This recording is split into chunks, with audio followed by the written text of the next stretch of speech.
नमस्कार फ्रेंड्स, जय हिंद। मेरा नाम है प्रीतेश जोशी और मैं जिस इंपॉर्टेंट टॉपिक के ऊपर आज चर्चा करने वाला हूं वो है क्या एसएससी एमटीएस का जो एग्जामिनेशन है उसमें 25 के 25 क्वेश्चन सारे के सारे क्या ठीक हो सकते हैं। क्या हमारे 75 में से 75 वाला जो पार्ट है वो पूरा का पूरा सही हो सकता है? Is it possible? तो इसी के बारे में अपन चर्चा करेंगे और मैं लेकर आया हूँ एक जादू की छड़ी जिससे आप जो है वो उसमें जितने भी आपके क्वेश्चन आते हैं उन सभी क्वेश्चन को आप ठीक कर पाओगे। तो क्या है पॉसिबल है? भाई जादू की छड़ी तो जो है वो मैं आपको नहीं दे सकता, पर हाँ मैं आपको इंपॉर्टेंट टॉपिक्स जरूर बता सकता हूँ कि रिवीजन के दौरान अगर आपने इन इंपॉर्टेंट टॉपिक्स के ऊपर बार बार फोकस किया है और उनको बार बार याद करने की कोशिश करी है तो आपके जो है इतने नंबर इसमें आ सकते हैं। और साथ साथ में हम देखेंगे कि ये जो जनरल अवेयरनेस जनरल नॉलेज वाला पार्ट है इसके अंदर हमारी क्या स्ट्रैटेजी होनी चाहिए और कौन कौन से इंपॉर्टेंट पॉइंटर्स है उसके ऊपर अपन इस सेशन के अंदर जो है वो चर्चा करने वाले हैं। तो सबसे पहले अपन बात कर लेते हैं जनरल नॉलेज कि जनरल नॉलेज के कितने पार्ट्स जो है हमें पढ़ने, किस तरीके से पढ़ने और क्या हमारी स्ट्रैटेजी रहनी चाहिए। अगर अपन जीके की बात करते हैं तो जीके के अंदर दो इंपॉर्टेंट पोर्शंस हैं। एक तो है आपका स्टैटिक जीके वाला पार्ट जिसे अपन ट्रेडिशनल जीके भी कहते हैं, जिसके अंदर आपका पॉलिटी हो गया, इकोनॉमी हो गया, हिस्ट्री हो गया, ज्योग्राफी हो गया, ये सारे के सारे पार्ट देखने को मिलते हैं। और दूसरा और बड़ा इंपॉर्टेंट पार्ट है वो है आपका करंट वाला पार्ट, करंट वाला सेक्शन। इस करंट वाले सेक्शन के अंदर हमें देखने को मिलता है कि जितने भी इंपॉर्टेंट इवेंट्स हैं, जितनी किताबें हैं या कोई इंपॉर्टेंट मिलिट्री एक्सरसाइज है, ये सारे के सारे पार्ट को अपन करंट के अंदर पढ़ते हैं। और जो एसएससी है वो किस तरीके से कितने क्वेश्चन पूछता है, तो स्टैटिक जीके वाले पार्ट में आपको 15 से 17 क्वेश्चन देखने को मिलते हैं। 15 से 17 या हम बात करें स्टैटिक जीके वाले पार्ट में, स्टैटिक जीके वाले पार्ट में आपको 8 से 10 क्वेश्चन देखने को मिलते हैं और करंट से ही रिलेटेड बाकी पार्ट में भी इतने ही क्वेश्चंस आपको देखने को मिलते हैं। सारे के सारे क्वेश्चन का जो लेवल है वो अलग अलग होता है, कुछ इजी होते हैं, कुछ मॉडरेट होते हैं, कुछ टफ होते हैं।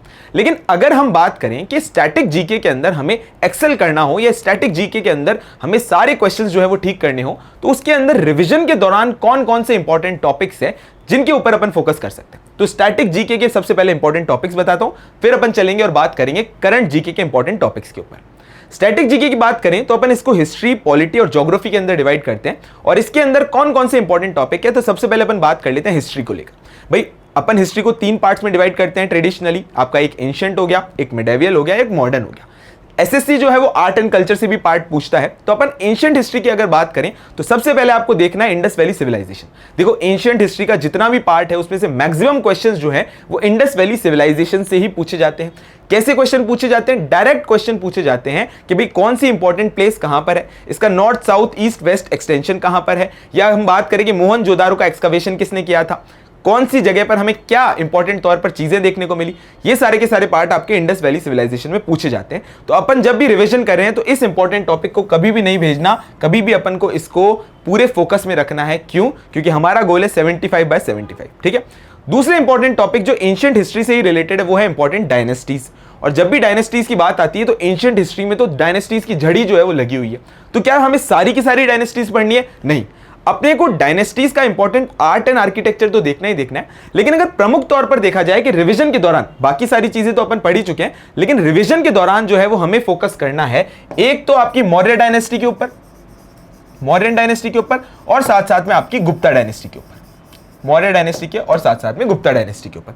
और जब एंशिएंट हिस्ट्री पढ़ रहे हैं तो अपने को बुद्धिज्म जो है वो बिल्कुल भी नहीं छोड़ना है। पर अब मौर्य एम्पायर के दौरान जो बुद्धिज्म के इंपॉर्टेंट कॉन्सेप्ट्स हैं, चाहे वो अशोका के इंपॉर्टेंट स्तूपास हो, जितनी भी चीजें हो आप वो वहां से कवर बड़ी आसानी से कर सकते हो।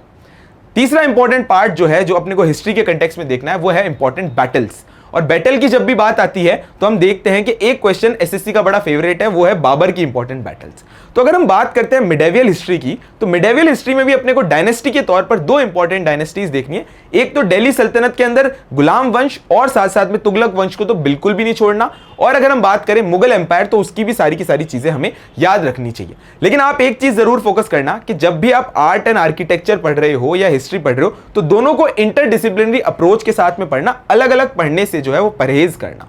क्यों? क्योंकि जो आर्ट एंड आर्किटेक्चर आप एम्पायर के थ्रू पढ़ोगे तो आपको चीजें आसानी से याद रहेगी, आपके दिमाग में वो इजीली घुस पाएगी। तो इस बात का ध्यान रखना कि बैटल्स किस तरीके से आप एम्पायर या जो इंपॉर्टेंट डायनेस्टीज है उस दौरान पढ़ रहे हो, और आर्ट एंड आर्किटेक्चर को भी कॉम्पोजिट फॉर्म के साथ में डायनेस्टी के साथ ही खत्म करते हुए जाना। तो ये चौथा इंपॉर्टेंट पॉइंट है आपके जितने भी मॉन्यूमेंट्स है और जितने भी आपके इंपॉर्टेंट टेम्पल्स हैं।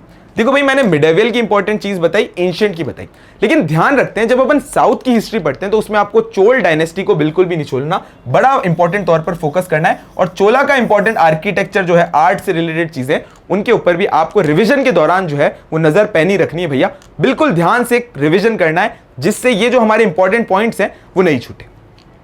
इसके अलावा हम देखते हैं कि भाई एसएससी जो है वो बार बार क्वेश्चन क्लासिकल डांसेस के ऊपर पूछता है, स्टेट से रिलेटेड इंपॉर्टेंट फेस्टिवल्स के ऊपर कई सारे क्वेश्चंस जो हैं वो हमें देखने को मिलते हैं। तो अपनी इस 75/75 की जो कसम खाई है ना, उसमें एक और कसम जोड़ देना कि भाई ये जो डांसेस है, जो फेस्टिवल्स है, उनको अपने को बिल्कुल भी नहीं छोड़ना, सारी की सारी लिस्ट और टेबल्स अपने को साथ साथ बना के रखनी है और फेस्टिवल्स भी इंक्लूड करते हुए चलने। अपन इसको अभी कैसे कर रहे हैं, अपन प्रीवियस ईयर क्वेश्चन के एनालिसिस से देख रहे हैं, और जहां पर भी कोई सा भी एक डांस आता है तो अपन सारे के सारे क्लासिकल डांसेस को रिवाइज कर लेते हैं, सारे के सारे इंपॉर्टेंट फेस्टिवल्स को रिवाइज कर लेते हैं। तो ये बात आपको ध्यान रखनी है हिस्ट्री के कंटेक्स्ट में। तो ये 4-5 इंपॉर्टेंट पॉइंट्स हैं जो आपको हिस्ट्री, आर्ट एंड कल्चर के रिविजन के तौर पर हमेशा फोकस रखना है, गांठ बांध के रखनी है इन इंपॉर्टेंट टॉपिक्स की। इसके अलावा अगर अपन बात करते हैं पॉलिटी वाले सेक्शन की, कि भाई जो इंडियन पॉलिटी है, इंडियन कॉन्स्टिट्यूशन वाला पार्ट है, उसके दौरान जब हम रिवीजन कर रहे हैं, जब स्ट्रैटेजी रख रहे हैं, तो किन चीजों के ऊपर फोकस करना चाहिए। एमटीएस के अंदर हमने देखा था कि कई बार जो है वो डायरेक्ट आर्टिकल से क्वेश्चन आते हैं, शेड्यूल से क्वेश्चन आते हैं और पार्ट से इंपॉर्टेंट क्वेश्चन आते हैं। तो आपके जितने भी इंपॉर्टेंट आर्टिकल्स हैं, चाहे वो फंडामेंटल राइट के इंपॉर्टेंट आर्टिकल्स हो या डीपीएसपी के हो, डायरेक्ट क्वेश्चन हमें देखने को मिलते हैं। जैसे एग्जांपल के तौर पे यूनिफॉर्म सिविल कोड पूछ लिया गया, एग्जांपल के तौर पे आर्टिकल 51 पूछ लिया गया, फंडामेंटल ड्यूटीज जो है वो कौन से पार्ट में है ये पूछ लिया गया। तो आपको इंपॉर्टेंट आर्टिकल्स, इंपॉर्टेंट शेड्यूल्स और इंपॉर्टेंट पार्ट्स को बिल्कुल भी नहीं छोड़ना। इसको कैसे पढ़ना है, टेबल फॉर्म का मेथड है, अपने को सिर्फ और सिर्फ आर्टिकल के नाम और आर्टिकल का बेसिक सा कॉन्सेप्ट याद रखना चाहिए, बहुत ज्यादा डीप में अपने को नहीं जाना है। क्लियर हो गई बात। तो ये अपने आर्टिकल, शेड्यूल और पार्ट्स वाला पार्ट। इसके अलावा इंडियन पॉलिटी का सबसे इंपॉर्टेंट टॉपिक है आपके फंडामेंटल राइट्स। तो फंडामेंटल राइट्स को तो आपको अच्छे से याद करना ही करना है, और जब आप फंडामेंटल राइट्स पढ़ रहे हो तो आपको और इंपॉर्टेंट उसके रिलेटेड राइट्स जो है उसके ऊपर भी अपने को चर्चा करनी है। फंडामेंटल ड्यूटीज को तो 1 मिनट के अंदर, फंडामेंटल ड्यूटीज के जब ऊपर क्वेश्चन आया था, जब भी अपन ने बड़ी आसानी से इसके अंदर चर्चा करी थी। इसके अलावा और इंडियन पॉलिटी के अंदर आपको पढ़ना है इंपॉर्टेंट अमेंडमेंट्स। जैसे इंपॉर्टेंट अमेंडमेंट्स कि भाई मिनी कॉन्स्टिट्यूशन का 42nd कॉन्स्टिट्यूशनल अमेंडमेंट देख लिया, जीएसटी का 101 कॉन्स्टिट्यूशनल अमेंडमेंट देख लिया, 44th कॉन्स्टिट्यूशनल अमेंडमेंट देख लिया, 91st कॉन्स्टिट्यूशनल अमेंडमेंट देख लिया। तो जितने भी इंपॉर्टेंट अमेंडमेंट्स हैं उनको नहीं छोड़ना है। इंपॉर्टेंट अमेंडमेंट्स अगर आप 30-40 अमेंडमेंट्स को याद कर लेते हो तो एलिमिनेशन मेथड से भी आप अमेंडमेंट्स के ऊपर कोई क्वेश्चन आएगा तो बड़ी आसानी से आप इंडियन पॉलिटी के अंदर एक्सेल कर सकोगे। भाई पूरी चीजें पढ़नी है, पर रिवीजन के दौरान जो है वो पैनी नजर बना के रखनी है इंडियन पॉलिटी के इन सारे इंपॉर्टेंट टॉपिक्स के ऊपर। आर्टिकल, शेड्यूल, पार्ट आपके हो गए फंडामेंटल राइट्स और अमेंडमेंट्स। क्लियर हो गई बात। और स्टैटिक जीके पे अगर अपन बात करते हैं कि भैया जो हमारा ज्योग्राफी वाला पार्ट है उसको कैसे कवर करना है, तो अपन फोकस करेंगे उसके ऊपर। सोलर सिस्टम वाला पार्ट है, वहां से क्वेश्चन देखने को मिलते हैं। साथ साथ में मैं आपको बार बार कहता हूं कि जो मैपिंग वाला पोर्शन है उसको बिल्कुल भी नहीं छोड़ना है। क्यों? क्योंकि मैपिंग एक तो करना आसान होता है, विजुअल मेमोरी जो है वो हमारा ज्यादा साथ देती है, और साथ साथ में एसएससी का जो फेवरेट टॉपिक है वो मैपिंग। जैसे एग्जांपल के तौर पे जितनी भी रिवर्स है उनसे क्वेश्चन आते हैं, रिवर्स से रिलेटेड इंपॉर्टेंट सिटीज है उनसे क्वेश्चन आ जाते हैं, आइलैंड नेशंस, आइलैंड जो इंपॉर्टेंट है उनसे क्वेश्चन हमें देखने को मिलते हैं एसएससी के रेलेवेंस पे। इसके अलावा अगर हम बात करें तो एनवायरमेंट, इकोलॉजी बड़ा इंपॉर्टेंट पार्ट है, तो इसमें से नेशनल पार्क्स जो हैं वो स्टेट से रिलेटेड है। एक ही मैप के ऊपर जितने भी इंपॉर्टेंट नेशनल पार्क्स हैं उनको लोकेट करते हुए चलोगे तो ये 10-15 मिनट के अंदर आपको सारे के सारे नेशनल पार्क्स जो है वो बड़ी आसानी से याद होते हुए चलेंगे। इसके अलावा इंपॉर्टेंट बुक्स के ऊपर भी क्वेश्चन आते हैं स्टैटिक के अंदर। जब अपन करंट के कंटेक्स्ट में बात करेंगे तब तो बुक्स एंड ऑथर के ऊपर क्वेश्चन आते ही आते हैं, पर स्टैटिक वाले पार्ट में इंपॉर्टेंट बुक्स के क्वेश्चन पे भी आते हैं। जैसे एग्जांपल के तौर पे गीतांजलि के ऊपर क्वेश्चन आ गया था, ठीक है। तो अपने को ध्यान रखना है कि हिस्टोरिकली कौन सी इंपॉर्टेंट किताबें हैं उनको भी ध्यान रखना है जरूर।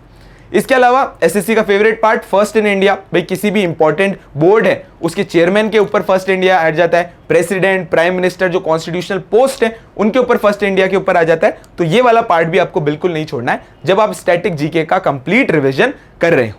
क्लियर हो गई बात। अब स्टैटिक जीके वाला पार्ट तो इतना ही अपने को इंपॉर्टेंट पॉइंट्स के तौर पर ध्यान रखना है, क्विक रिवीजन के तौर पर ध्यान रखना है। लेकिन अब आ जाता है और पेज फंसता है भैया करंट के ऊपर, और जिसने करंट को एक्सेल कर लिया ना तो वो पूरी तरीके से 75/75 की जो मैजिकल छड़ी है ना उसको अपने साथ रख सकेगा। क्यों?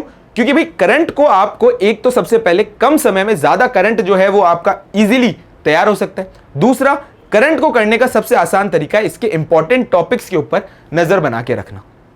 अब जिस तरीके से स्टैटिक के टॉपिक्स जो है वो मैंने आपको डिस्कस किए, उसी तरीके से कुछ इंपॉर्टेंट करंट के भी टॉपिक्स हैं जिनको अगर आपने पढ़ा है, अपने रिवीजन के दौरान ध्यान रखा है, तो आपका पेपर बिल्कुल भी कहीं नहीं जाएगा और 25 में से 25 क्वेश्चन सही होने की पूरी पूरी संभावना है।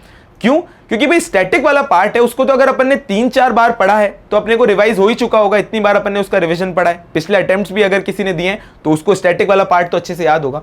लेकिन करंट ऐसा पार्ट है जो बिल्कुल फ्रेश है और वो सबको एक ही लेवल के ऊपर जो है खड़ा करके रख देता है। तो अपने ध्यान रखना है कि करंट के कौन कौन से इंपॉर्टेंट टॉपिक्स हैं, कौन कौन से स्कोरिंग टॉपिक्स हैं जिनको अगर आप पढ़ोगे तो पूरी तरीके से आपकी जीत हो सकेगी। सबसे पहले इंपॉर्टेंट टॉपिक है बुक्स और ऑथर। भाई बुक्स एंड ऑथर इतने इंपॉर्टेंट पार्ट है, चाहे वो रेलवे का एग्जाम हो, चाहे वो एसएससी का एग्जाम हो, बुक्स एंड ऑथर्स के ऊपर बार बार जो है वो क्वेश्चंस हमें देखने को मिलते हैं।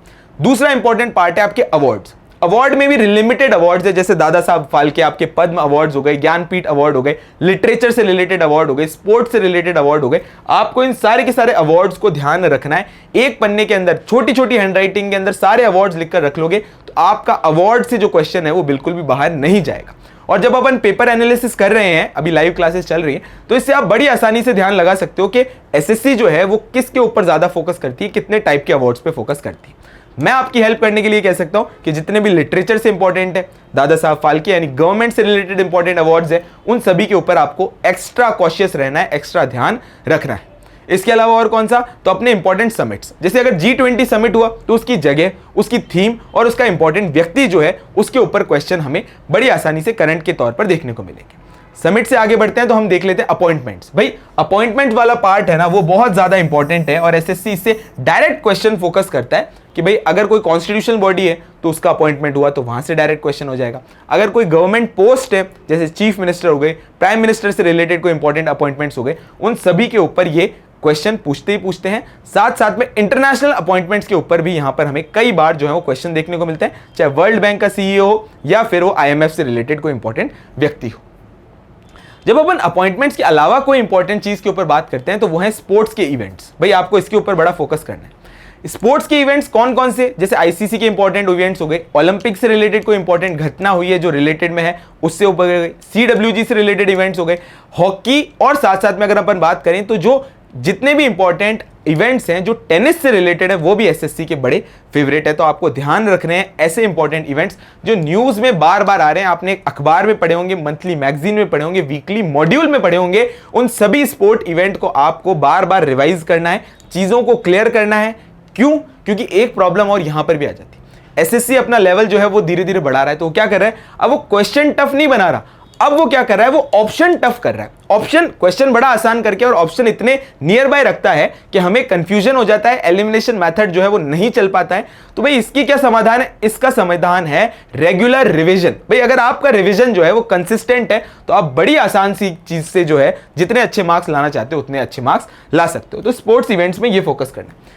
नेक्स्ट अपना सेकंड लास्ट इंपॉर्टेंट जो करंट का स्कोरिंग टॉपिक है वो है आपके इंपॉर्टेंट डेज, कि भाई जिस मंथ में आपका एग्जाम हो रहा है उससे पहले जितने भी इंपॉर्टेंट डेज है, कि भाई अगर कोई अर्थ आर का डे है या फिर कोई वाटर डे है या फिर कोई रामसर वेटलैंड डे है, तो इन सारे के सारे इंपॉर्टेंट डेज को आपको डेट्स के साथ बार बार याद करना है और कैलेंडर खुद का छोटा सा बनाना है जिसके अंदर आप मंथ के हिसाब से इंपॉर्टेंट डेज और डेट्स को आइडेंटिफाई कर सको, लिख सको। और ये डेज तो ऐसे हैं कि भाई अगर आपने जहां पर भी आप पढ़ रहे हो, अगर करंट के एक एक शीट्स आपने चिपका दी, जैसे इंपॉर्टेंट बुक्स की शीट चिपका दी, अवार्ड्स की चिपका दी आपने, summit, appointment, sport events, days की इंपॉर्टेंट लिस्ट जो है वो आप जहां पर भी पढ़ रहे हो अगर वहां पर चिपका दी ना, तो आपकी बार इतनी बार उसको देखोगे, इतनी बार रिवाइज करोगे कि अगर चाहोगे तब भी भूल नहीं पाओगे।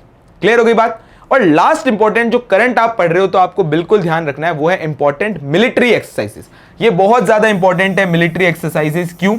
और इसको आसान भी है। अगर हम बात करें कि ये सारे के सारे जो इंपॉर्टेंट टॉपिक्स मैंने आप लोगों के सामने रखे हैं, ये एक तरीके से ऐसा है कि पेपर बताने वाली बात हो गई कि इस सेक्शन से तो 100% जो है वो क्वेश्चन आएगा ही आएगा। मिलिट्री एक्सरसाइज की मैं बात कर रहा था कि मिलिट्री एक्सरसाइज जो है उनमें आपको ध्यान रखने वाली बात क्या है, मिलिट्री एक्सरसाइज किन दो नेशंस के बीच में हो रही है, उस मिलिट्री एक्सरसाइज का नाम क्या है। तीसरी इंपॉर्टेंट बात कि ये जो मिलिट्री एक्सरसाइज है ये कहां पर हो रही है और इसकी क्या इंपॉर्टेंट रेलेवेंस है और कौन से नंबर की ये मिलिट्री एक्सरसाइज जो है वो हो रही है। इसकी भी एक छोटी सी लिस्ट बनाई। भाई मैं आप लोगों को कहूंगा 1 2 3 4 5 6 7, अगर 7 पन्ने आप जहां पर भी पढ़ रहे हो आपने वहां पर चिपका दिए, इतनी बार विजुअल मेमोरी उसको रिवाइज करेगी कि भूल नहीं पाओगे। क्लियर हो गई बात? अब मैं अगर आपको बताऊं कि ये जो करंट है ये हमें कितने महीने की करनी है, तो आपको 12 से 15 महीने, मतलब जब भी एग्जाम है उससे 12 से 15 महीने से पहले की जो करंट है उसके ऊपर आपको ज्यादा फोकस करना है और इन पॉइंटर्स को इंपॉर्टेंट तौर पर अपने ध्यान रखना है। भाई एग्जाम का जब लास्ट समय आता है तो घबराहट होती है, लेकिन एग्जाम से ये जो 7-8 दिन पहले वाला समय है ना, यही आपकी दिशा निर्देश करेगा कि भाई आपका सिलेक्शन होगा या नहीं होगा। इन 7-8 दिनों को इतने अच्छे तरीके से मैनेज करो, इतने कंसिस्टेंट तरीके से, डिसिप्लिन तरीके से मैनेज करो और इन इंपॉर्टेंट टॉपिक्स को, स्कोरिंग टॉपिक्स को जिनके सामने मैंने आपकी चर्चा करी है, उन सबको बार बार रिवाइज करोगे तो 100% सिलेक्शन हो जाए। अब क्वेश्चन उठता है कि भाई ये सारे के सारे इंपॉर्टेंट टॉपिक्स हैं, ये पढ़ें कैसे? तो मैं आप लोगों को बता रहा हूं कि एसएससी बाय मिशन ज्ञान जो ये चैनल है, इसके ऊपर रेगुलरली एमटीएस की जो प्रीवियस शिफ्ट्स है उन सभी के ऊपर चर्चा की जा रही है और जब चर्चा करी जाती है तो इन सारे के सारे इंपॉर्टेंट टॉपिक्स से उनका ध्यान रखा जाता है, बार बार उनको रिवाइज करवाया जाता है, जिससे आपके दो इंपॉर्टेंट फायदे होंगे। एक तो आपको ये YouTube के ऊपर एक छोटा सा टेस्ट मिल जाएगा जो प्रीवियस ईयर बेस्ड होगा, और दूसरा आपका इंपॉर्टेंट रिवीजन हो जाएगा। और revision is the key to success, भाई ये तो बताने वाली बात ही नहीं है, तो कोई डाउट नहीं होना चाहिए। इंपॉर्टेंट पॉइंटर्स को ध्यान रखो, स्ट्रेटेजी पे फोकस करो, अपने जो वीक सब्जेक्ट्स हैं उनको पहले पढ़ लो और जो अपने स्ट्रॉन्ग सब्जेक्ट है उनके बार बार रिवीजन करते रहो। तो स्ट्रेटेजी हो गई, इंपॉर्टेंट पॉइंटर्स हो गए और सारी बातें यहां तक क्लियर हो गई। तो आशा करता हूं आपको ये क्लास अच्छी लगी होगी। मिशन ज्ञान के इस परिवार के साथ बने रहें। Thank you.